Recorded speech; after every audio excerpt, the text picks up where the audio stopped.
Sugar, no barking for the next hour, or you go up with Rachel. Go.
Okay, welcome, everyone.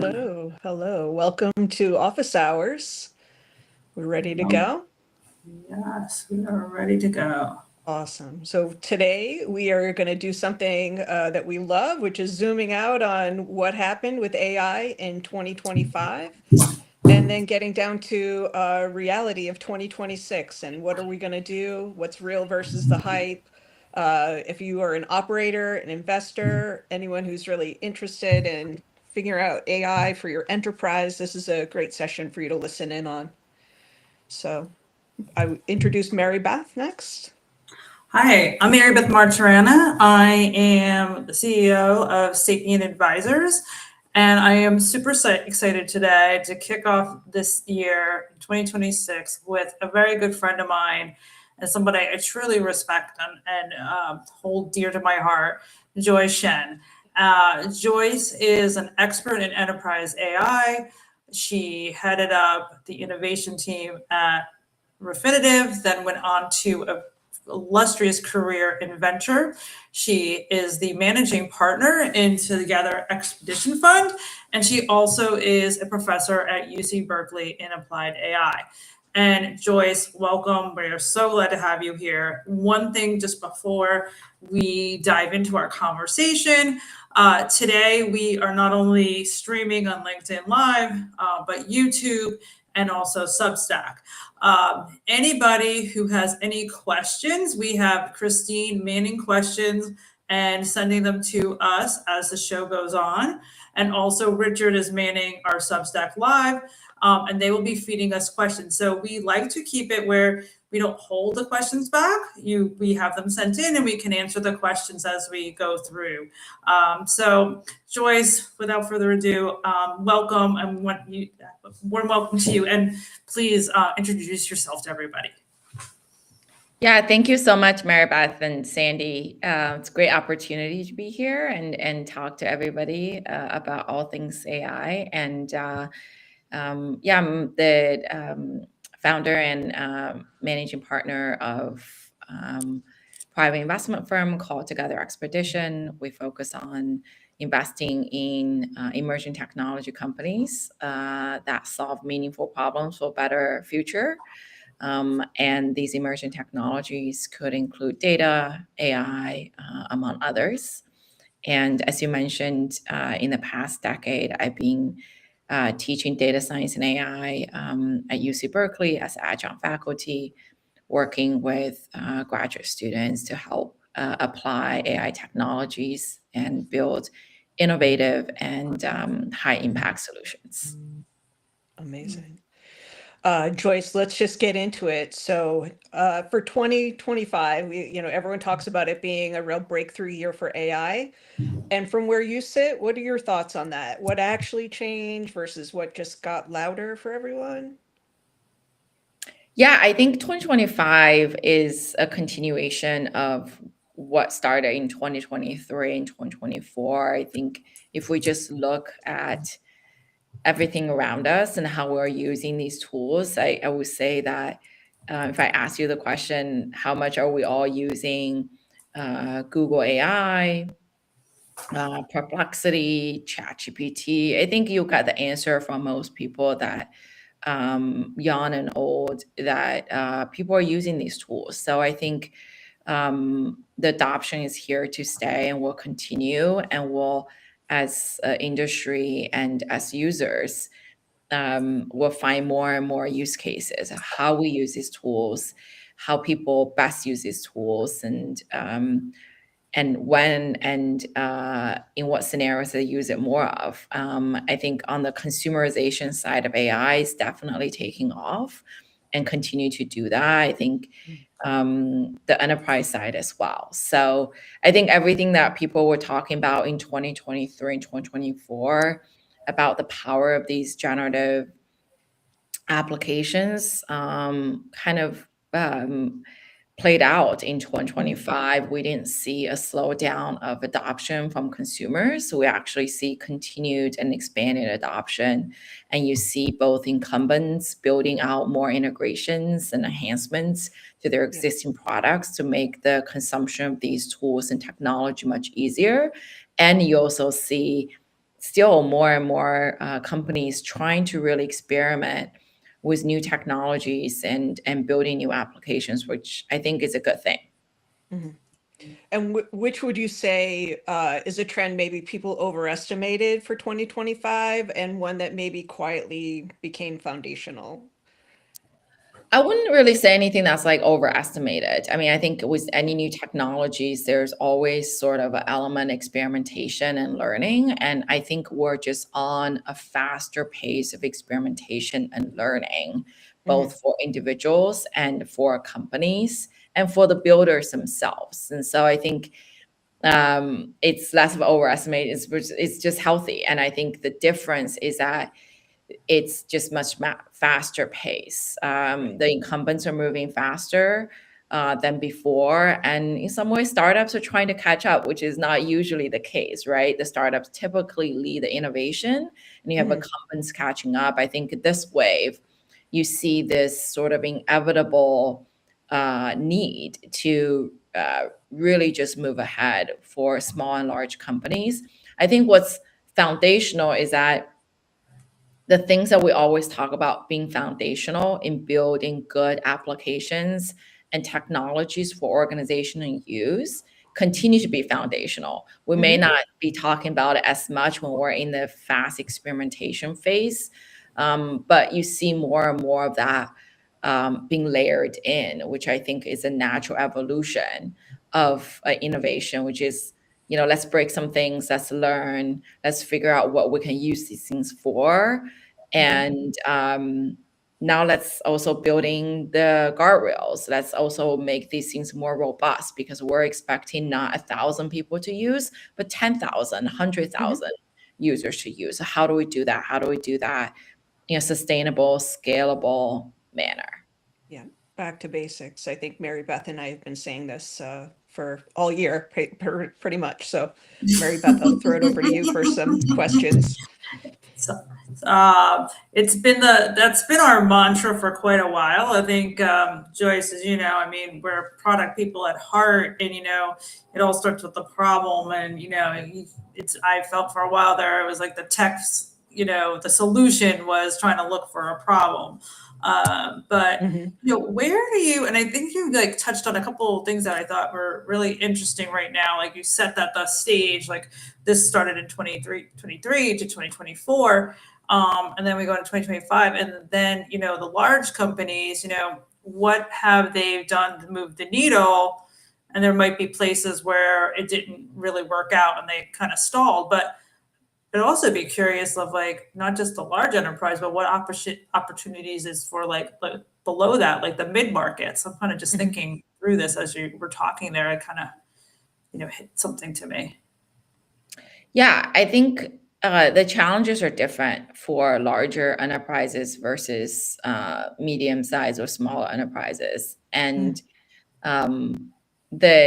in my view, the difference is that for larger enterprises, that is less about having the ideas or even resources. You see how much enterprises and organizations are investing in technology and AI, but it's more of the organizational structure and the processes or the lack thereof.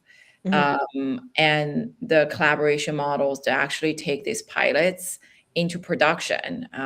So I think we're at the point where, people really know what are these low-hanging fruits are, or easier things to do. And a great example of that is an obvious example, I would say not necessarily an easy example to implement, is knowledge retrieval. So everybody know how to do knowledge retrieval now. It was a pretty hard task many years back, and a lot of organizations wrestle with how do you do enterprise search. Now we have a completely new or augmented way of doing that, and you see as a result many case studies where organizations are building their equivalent GPTs inside organizations, but really that is a knowledge retrieval mechanism with better user experience, or user experiences that organizations know well because they themselves are using chat GPTs and others outside.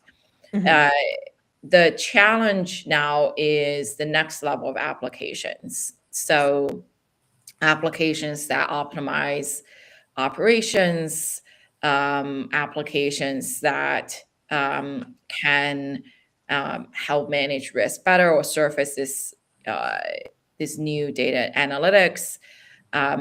You ultimately need, as any organization, need sponsors and need handovers and need general managers and senior executives who actually are committed to making sure that the teams have the data literacy, AI literacy, as well as the will to bring this to scale. So I think that's actually more of the challenge, less of a technology challenge. In larger organizations, you have thousands of initiatives. So how do you know which one prioritize to the top? And some of them may be in conflict, others may be overlap. And so there is a question of allocation of budgets and et cetera. But I think for smaller organizations, the opportunity actually could be bigger because you don't have as much of a hierarchy necessarily. And the need for massive coordination across business units. So the opportunity there is how do you actually take these, relatively low code, newer AI tooling and map to their business processes and uncover opportunities to incorporate these technologies and transform their existing business processes to create better or create application that could help them. So the challenge is different. One is more of internal to the organization. The other is more about what should we build for the smaller organization? How do we do it? For the larger organization, I think we passed that point. It's not about what do we build, how do we build it, is who gets to build it and how do we take it to scale in an enterprise way. I really like what you said there because you touched on a lot of different things. You always need it's as our CTO Zed says, you always need the tech is the easy part, the people part is the hardest part, right? Right, the ownership, the conflicting priorities, that doesn't go away with AI, right? Just like any priority. Right. And then so that's always there. And then about the middle market, they could maybe not have those layers, and maybe there's an opportunity for them to propel their business forward in that. So it looks like we got our first question. So Joyce, I'm just going to read that off to you, and we'll take the first question. When we are talking about specific areas of focus, such as life sciences, how do we trust the foundation of large enterprise?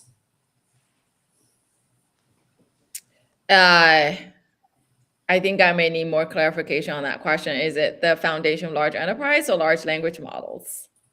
I'm thinking it's large language models. Let's maybe go with that.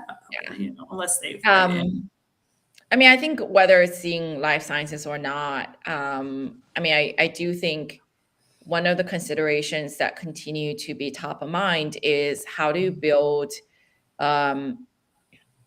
these applications using AI technologies in a responsible and robust way. And I talk that with my students and also, entrepreneurs, is that when we think about building something in a robust way, what does that mean?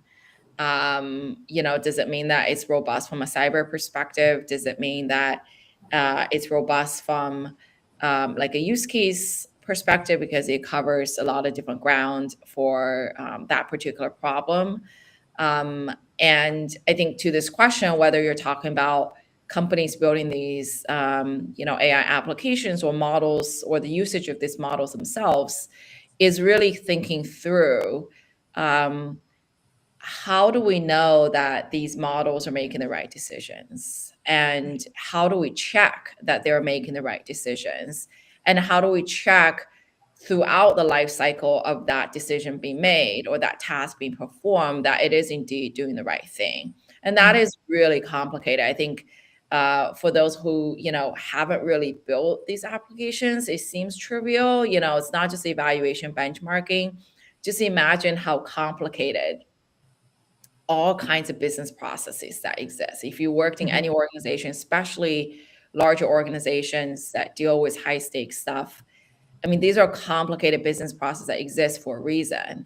Yeah. And imagining automating those and put reasoning in and consider having human in the loop and adding some agents, and I don't see that in a trivial way, and managing all of those, you really need a process, a new type of process to manage these models, to manage these agents, to check if they're doing the thing. And the mechanism, how to check whether they're doing the right thing, I think we're just at the beginning of that. Because a lot of these complex, use cases or applications haven't been surfaced Mhm. in a deeper way, or we're sort of still in the experimentation phase. So to me, and that's my way of answering that question, is in order for us to trust, whether it's the organizations that are putting out the large language models or agents, or otherwise, it will have to be, really thinking through what are the criteria and dimensions of making sure that we know what's going on, essentially, right? Right. And you need both human in the loop and additional technology, but also design to really consider that. Yeah. I would say also, just kind of going back to what Mary Beth and I were saying earlier about just getting back to your basics, right? I think a lot of people are trying to start with their solution. They've been handed Copilot, they've been handed something, and they're trying to now make that work instead of really figuring out deeply what the problem is they're trying to solve. So, and I think, and maybe you can help me understand, is that one of the drivers for why I think a lot of these pilots have been getting stalled in enterprise? Is it just trying to use a hammer when you maybe need a screwdriver, or what are your thoughts there?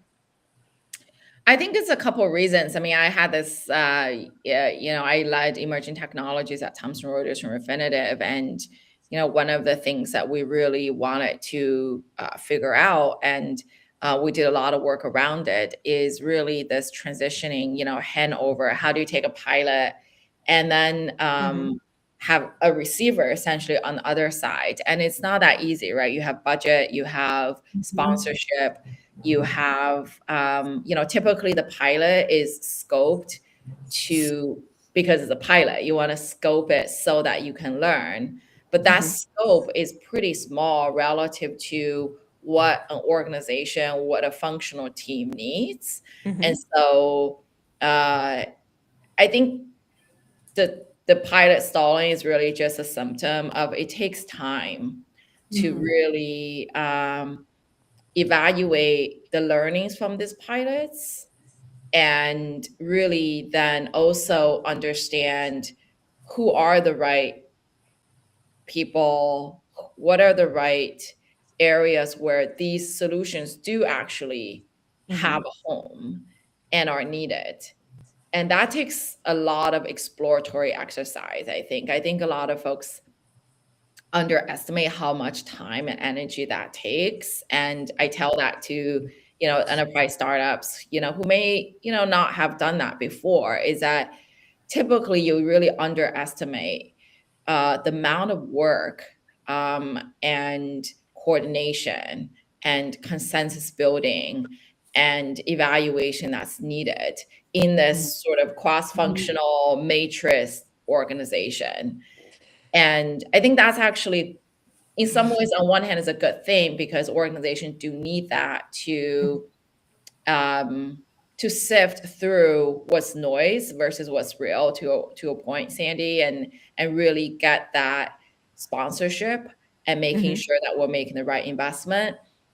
But that has to be balanced, and that's the tricky part, with how do we not over-engineer those processes so that we move slower than the rest of our competitors.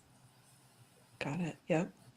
Yeah, it's kind of interesting. I think another thing we've been seeing is just sometimes one team member loves Grok and another guy likes OpenAI. So really just even on a small team, just having, how do you use the different models? Can you Yeah. use multiple models for different Well, I problem think solving? So I think a great test for that is actually start with the problem, and start with the business processes, start with the data, actually figure out what exactly this process is, and what are we trying to do in service of the organization, or in service of our customers, and in service of adding value, or being compliant, whatever the objective is. And then go back to the models. I think people will find that these models are, in my view, having worked with these models,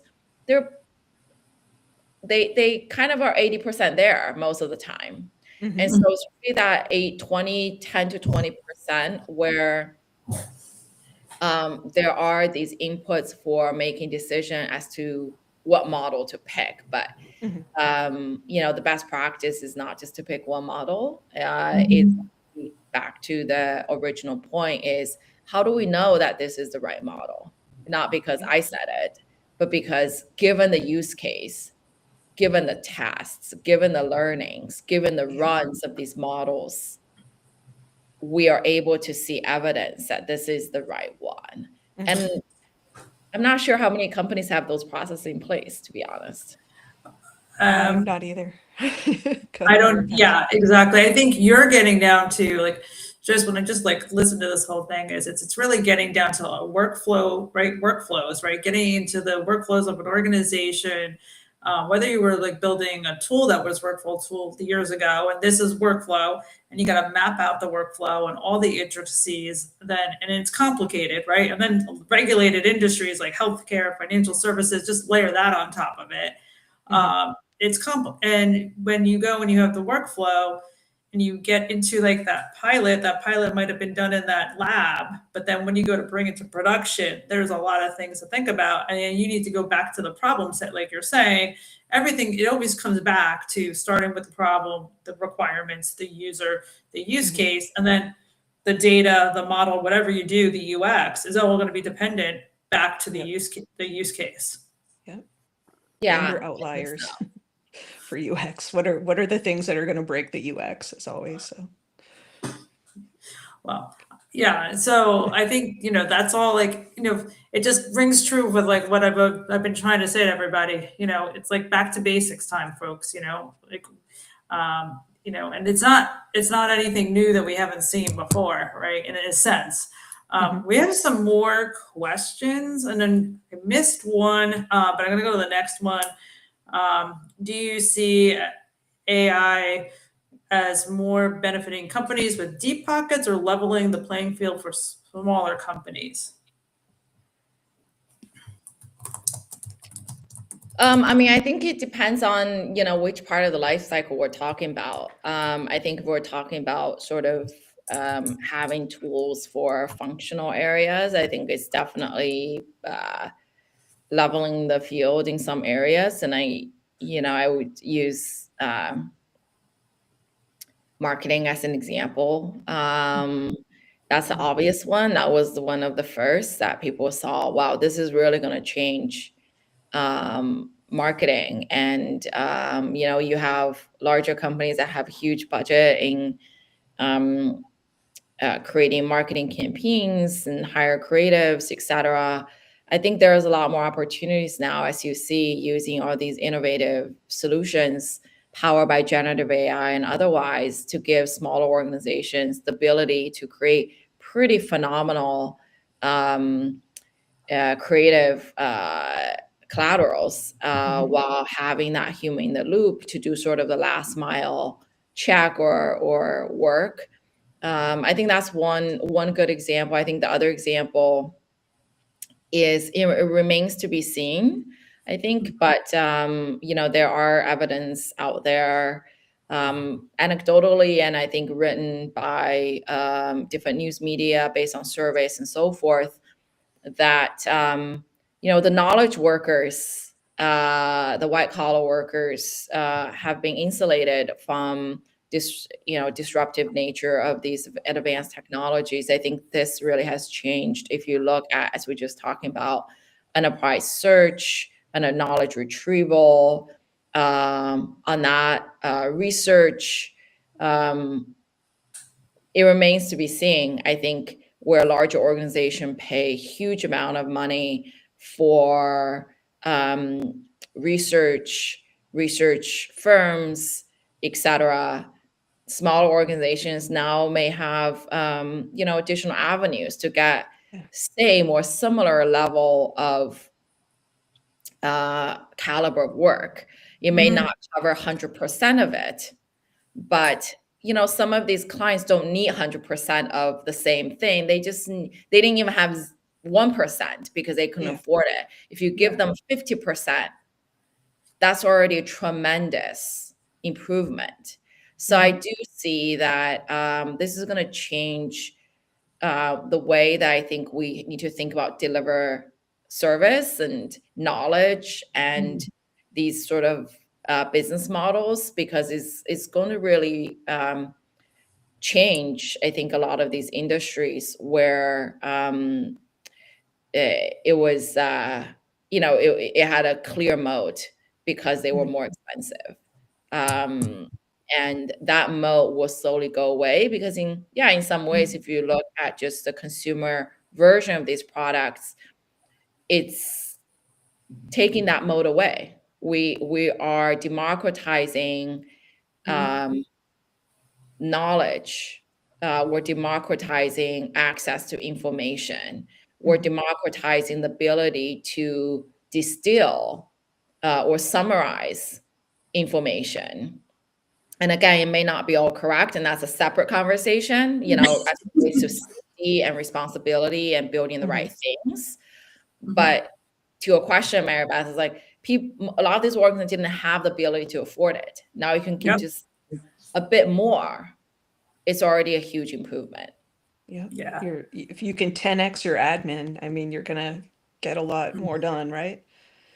So go ahead, Mary Beth. Yeah, or any area of your company. I mean, if you just think about maybe segueing even into like, as you work with startups and founders, those startups can now use something like the marketing and AI or sales outreach, right? They don't have to maybe hire all these business development reps or people to do that, right? So they might not need to actually have some of that headcount. But I was also just kind of segueing into that. You launched your fund recently, new fund, Together Expedition. And I wanted to, have you talk about like why you needed this, you felt that this needed to happen, what you saw in the market, what you're doing there. And just kind of, let's a little bit of a shift in topics here. Yeah, I think a couple of reasons. I mean, one is I've been working in the technology industry for over 15 plus years. I've seen major waves from cloud to mobility. Well, first is moving things from on-prem to cloud. You have then is business intelligence to predictive analytics, all the way to where we are now. Mobility, cybersecurity, like all of those waves are, a lot of those are like embedded technology. So like every day we don't see them, we don't touch them, but we know that they're there to help these applications to run. And what's different about not just generative AI, but what's coming, generative AI, the technologies that are enabling what we call generative AI and the adjacent technologies, they're not just embedded technology. Like they actually build things that all of us can use. Like it's tangible. You can extend the same thing all the way to robotics. So we're at still pretty early in understanding what these technologies can do. And as I mentioned, just thinking about anecdotally, how much we used in 2022 or 2023 versus how much we use now, and the people we know who use these tools, it's night and day.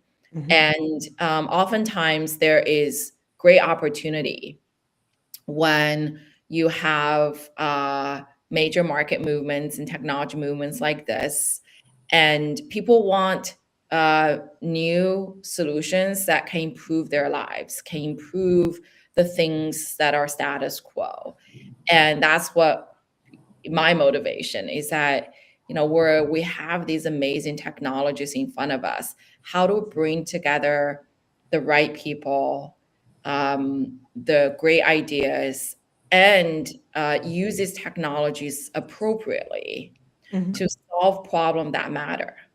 And the problem that matter, if we think about the world that we live in, we need to be able to live healthy, we need to be able to transact, we need to be able to manage risk. The world's getting more complicated. And so be able to pick the right technology solutions that enable the right solutions forward for the world is really our mission. So we're not investing for the sake of investing in technology, and some investors do that. We're investing in technology because it's a means to end. And that end is be able to, I think now, especially important is using data technology, AI technology, other adjacent technology appropriately to solve the right problems. Mhm. And also kind of go back to what we talked about. It's actually a really interesting period. You have large incumbents innovating really, really quickly, Mhm. which is kind of not true if you look at clouds and other time. They were innovating, but not at the pace that they're doing today with AI. And you have buyers, basically enterprises, largely in our conversation, that are wrestling with what to adopt. And also they're doing it at a faster pace as well. And they're also still wrestling with the internal inertia of organizational structure, mandate, people, legacy system that haven't changed. So you have a lot of things that have changed or changing, and you have things that still haven't changed, because it's really hard to change them overnight. So that mismatch and that dislocation actually create a lot of opportunities, in my view, for innovation. And the way Yes. to find those opportunities is that you actually need people who have experience in understanding what those dislocation, those mismatch mean, and know what the enterprises want, and also how to actually bring the right technologies and know the timing, know the buying process, know what people want to build and use in a responsible and scalable manner. And I think you're doing that too, right? You're advising your clients to sort of wrestle with this, what I call this mismatch. This is not going to go away. I think it's going to get more, because these technologies are so powerful, and it's just moving at a pace that we have not seen it before. I know everybody talk about that, and I can just say that you have one model now that was done by many different models before, 5 years ago.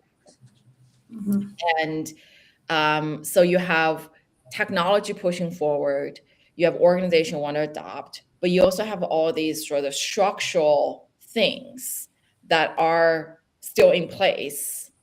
And so that creates opportunity for people who know how to do these things and how to find great opportunities and underwrite them or advise them and to create value. Yeah, there's it's no different than what we've all, like, yourself, you saw it Refinitiv, or we've seen it corporate or others.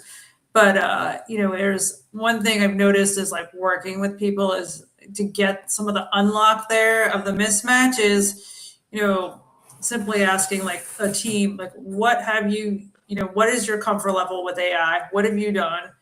Then what have your challenges been? And then what we do also is, then we have a question of, okay, now that we've, think about, as we talk, well, what do you see is possible in the future in AI, right? So you kind of have to unlock them or make a space for them to start to have a dialogue, because until you start that, you're going to always have that inertia or that unknown. And that can be from the top to the bottom of the team. Right. Getting a common understanding. And this is a similar thing I think we've done with agile development over the years. Like, take something that you can give them a common understanding that they can then apply their own case studies to. I think we might have another question that came in, but Joyce, really quickly, I wanted to ask you, what is your thought on what the strongest AI companies are doing right now? Like, what do they have in common that is setting them apart from people who may be lagging a bit?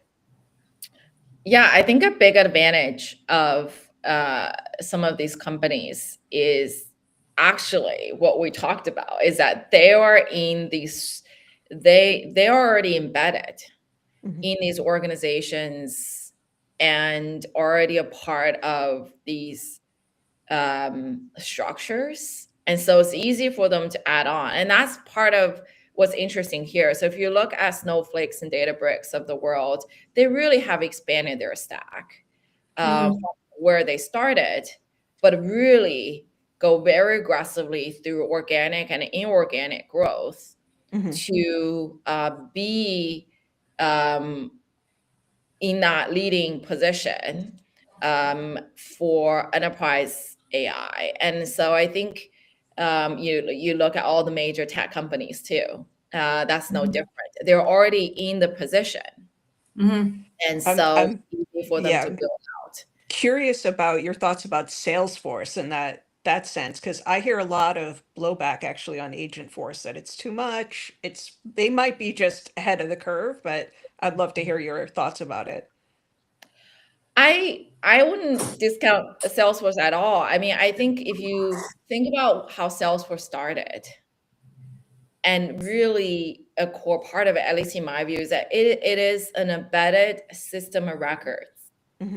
So you can have innovations on the peripheral to really like take some share from Salesforce. I think there is huge opportunity for these existing players to continue to be embedded, but also using their position to build out these additional capability that enable their current users and install base to consume more of their products. And I think the question, which you're probably getting to, is like, what is that thing to build? Even if I'm in the position. So And yeah, that is hard. what I think you just said perfectly is what I think about in my product hit is they all have distribution, right? So I just think about Microsoft is embedded in like the workflows. Like I just think of Excel, right? And now you have AI coming in there for bankers and whatnot. And you're embedded in that, and that's distribution. And then the one that I always think about that has had distribution and caught up or did a major leap last year is Google, right? So everybody was saying, "Oh, what's happening with them?" But now they did a lot of things in their organization, but they have great distribution, right? Because they have Google, and now they added the AI mode. So they have the whole suite, the G Suite. So it's like they have that distribution channel and that user base that these others that the open AIs of the world and the Anthropics, they're newer, but they don't have that same, installed base is what I say. I mean, is that where you're going? Well, OpenAI and Anthropic are quickly. I mean, that is exact to your point. It's like they know that they have to quickly be the market leaders and create this massive install base so that they can build up stack. They can offer adjacent services. So they want to see at the table with all the other big, big companies. And I think they have done that quite successfully. But then the question is, I always go back to the business process. The Microsoft, the Google, the Oracle, the IBM, the Salesforce of the world, they are embedded in the business processes every day, and they have your systems of record. And if you go and talk to a CTO or CDO saying, or operational managers like, I want you to use this new thing, their first question is going to be about how's it going to change my process? How's it going to change my metrics? How are we going to migrate this? What's the budget? I mean, that is a whole, set of discussion that is very complex. But that also creates, I think, the opportunity is that if you're a smaller organization, like a startup, like you work with this innovators, if they can identify areas where these larger incumbents and companies have huge resources are focusing on, because they can't focus on everything, but it doesn't mean there are areas that are not worth focusing on. If those companies can identify those areas, they're going to do great. But if they don't really understand this mismatch and this dislocation and this sort of how to insert themselves in this enterprise AI stack and do all the other things like the foundational things we talk about, then they're not going to succeed. And I think that takes a lot of know-how from, people like all of us who have really lived through, building enterprise systems, innovating with new technologies, really understand all aspects of from A to Z. Yeah, no, I think you've hit the nail on the head there, Joyce, because of your experience and working with the firms that you're working with for your fund, and then also for your base camp. You're able to help them navigate, those enterprise maze, as you could call it, how to navigate these organizations, how they work. And then I just even remember when I was in corporate and I ran like a startup program at Moody's. I mean, I basically was their guide of how to navigate the organization, and they didn't always understand how that works or what's going on and why. And it doesn't, it takes time, as you said, and getting people buy-in, and those things haven't gone away with all this. Yeah. So Joyce, we just mentioned your camp. It's an AI focused boot camp. Do you want to talk a little bit about that, who it's for, what kind of skills or capabilities you see are kind of lacking out there that we need to bolster? Yeah, so as part of Together Expedition, we have these 2-week virtual startup boot camp. We call it the base camp, to help these organizations, startups, to climb to the summits, if you will. We focus on really boring stuff, if you will, but like really important stuff. And so we're not really like getting into the technicalities of like, this is like exact code you should write, or, this is like the exact model you should use. I mean, although we can do that, but just like this whole conversation, we're talking about, I think people sort of discount or minimize the importance of what Mary Beth would talk about. Like, it's not just like taking you to an organization, really understand like how to navigate it, but it's collecting requirements.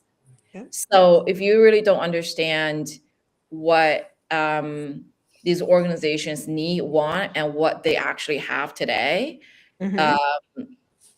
you can build the greatest thing with the greatest models, is not going to have a lot of value. And you can put a lot of money behind sales and marketing, which I see a lot of these startups do, which kudos to them. They are able to raise huge amount of money, but there is the other side. It doesn't mean that you have 20 salespeople knocking on the door of a huge bank. They're going to say this is a great solution. You really have to understand those requirements. You really have to understand their ecosystem, their partners.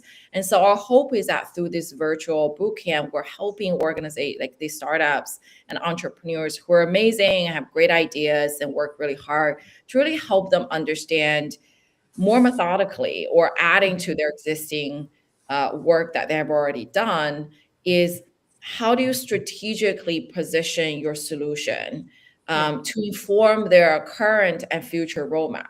Because I think, in my view, through that's the way to actually get your pilot into production, get your pilots. As always, back to basics, solve the customer's problems, right? Yeah. Yeah, like building hand in hand with these organizations that are quite sophisticated. Like, they understand tech, they understand all the things that the startup founders understand, and they use these tools themselves now. So so that's our hope, is through this like quick boot camp, we're able to give our knowledge, our hands-on experience to these entrepreneurs, so that they can sort of tighten and strengthen their product positioning, their roadmap, and think about how they would best position to either take what they have, which may already be sort of spot on, or continue to iterate and pivot. And I think a lot of the companies is in the latter category. Yeah. Yeah, I always say to people, it's not until the rubber meets the road, not until you go out and talk to the customers and the clients. And then especially if they're in, I've always worked in regulated industries, and not until you really dig into some of that, compliance and risk and legal, you really don't know until you dig into that with them, so that you can actually bridge that gap to get into sales. Like you said, you can throw all these salespeople, but if you don't have those things taken care of, it's not going to happen, not even the pilot. and you're not even going to get to be able to co-develop. And I think co-development is a beautiful thing between corporate and a startup, and it's such a gift if you get that. But you're not going to get there if you don't do those things that you're talking about. Yeah, exactly. Yeah. So I think we might have one more question. On-prem data versus enterprise data inference, integrating AI to test out different theses for specific use cases. I don't know if Joyce, if you want to answer that, or we're going to go on to the speed round in a moment. So I sure think what we could, let's maybe jump to the speed round. I didn't get that question, Joyce. I don't know if you were getting the I didn't Well, let's quite do get the it either. round, and then maybe we'll circle back. Okay, Yeah. perfect. So what's your Yes. biggest AI myth heading into 2026? Oh, that's a good one. I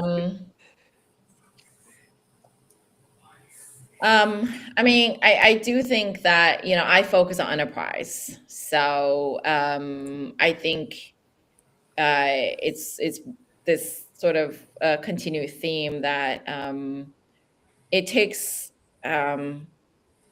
a lot of thoughts and efforts to really build something that enterprises want. And I think my not really demystify something, but I think it's worth taking the time to figure out what to build. There is like a huge rush, right, in the last 3 years. I mean, you see billions and billions and billions of dollars investing in AI companies and startups. It's great. It's kind of there is a mismatch in adoption timing and cycle of these large buyers versus sort of like the supply of solutions. And so I think it's not really a myth, but Maybe it's advice. Slow yeah. down a And I little think bit. advice is don't really gather those requirements. Really do your market analysis and understand where does your solution fall, and mapping out those business processes and really understand where you can really slot in. Yeah. Awesome. All right, I'm going to go on to the next question in our lightning round. One capability every enterprise team needs this year. I think ML ops was a big thing, and you see some acquisition in that space. I think now with your classical models, you have your newer generation or newer types of models, like the large language models, foundational models. Now you have agents. There's more layers and more tooling within these layers in enterprise AI stack. And so I think one capability or process isn't not like the process to build out is how do we know what we have and how do we know where these things are being used and how they're performing. The ML ops really covered the traditional models, and you have companies that extend to the foundational models, but now you have agents, you have then this interaction. So I think that monitoring, that governance, and to a point, Mary Beth, as you talk about the compliance piece, those need to be sort of considered from the get-go and balance that with experimentation versus like, let's put a lot of rules and stifle that innovation. All right, let's see. Next one. What is the founder mistake you see over and over again? Oh, that's a hard one. I think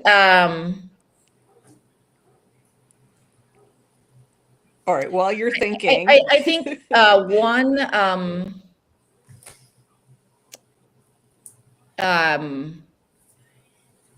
is the sort of the ability to, it's not necessarily a mistake. It's a skill set, which is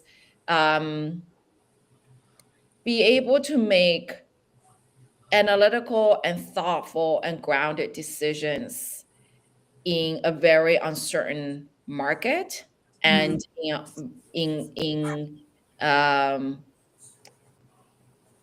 in a world where they don't know all the answers, nor do we know all the answers. So it's a really interesting mentality, you know, in larger organizations, like there is like process manuals and processes and there are precedents and there are trainings, etc. You really don't have that in startups.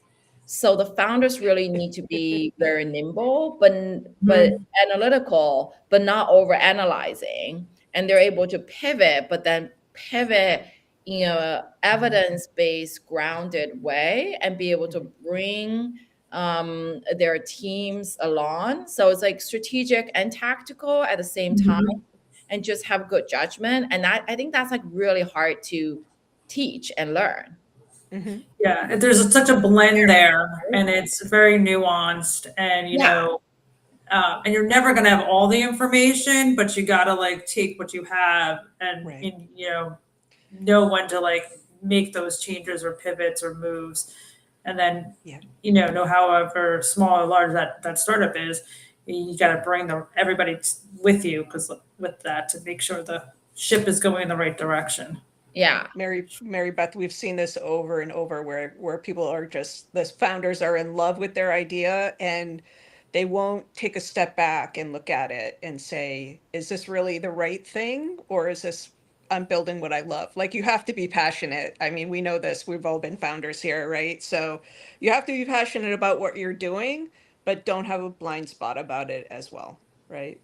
So All right. that's my So I thought. think what we're going to do is going to make this our last lightning round question. Best book, podcast you follow to stay sharp.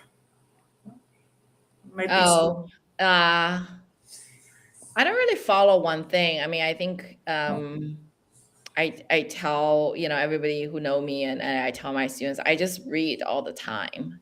I read everything.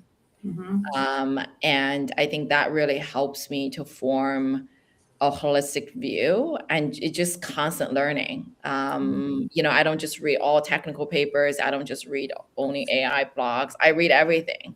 And I think those different perspectives really help inform actually the world around me and what other people are talking about that's not really tech related, but you sometimes get great ideas because they're talking about their problems, their industries.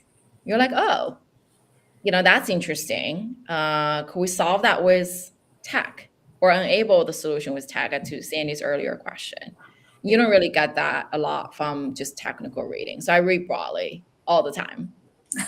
All right. I've been reading the Strategy Signal on Substack myself, which is Mary Beth's new Yes. blog. It's amazing. That's You a guys good- should all be reading it. So, All right. okay, what else, Mary Beth? What do we got? I think we're gonna be starting to wrap up here, Sandy. All right. Just have Well, a this few was minutes left. fantastic, Joyce. This was great, and thank you for a kind of centering us on AI for the year and what's actually happening and the trends. Best of luck on your boot camp, and I think we're gonna have you as part of our AI Salon event in New York at the end of February. Details TBD. So hopefully we'll get that hammered out. Mary Beth, for you. Sure. And one thing is, Joyce, the best way for anyone to contact you, would that be through LinkedIn or how is Yeah, the can I best? be on LinkedIn? My DMs are open. Yeah, thank you so much for having me. This was so fun. Yeah, it was a Amazing. pleasure, Joyce, and I would love to do it again. Just one thing which we'd like to do is just to tell everybody about our next office hours. Office hours number 8 will be native AI enterprise systems and how to scale them. They will be with our own Zed Marji, our CTO for Sapient Advisors, and also the founder of Loom Labs. So we're super excited to have Zed on the team and have him join us. and share. Zed is a very unique CTO, in my opinion, where he's very business oriented, and then he can bring the technical in, and he actually makes the technical and break it down for everyone to understand. And it's going to be a great session. Don't miss it. And we will be sending out an email and invites for that as well.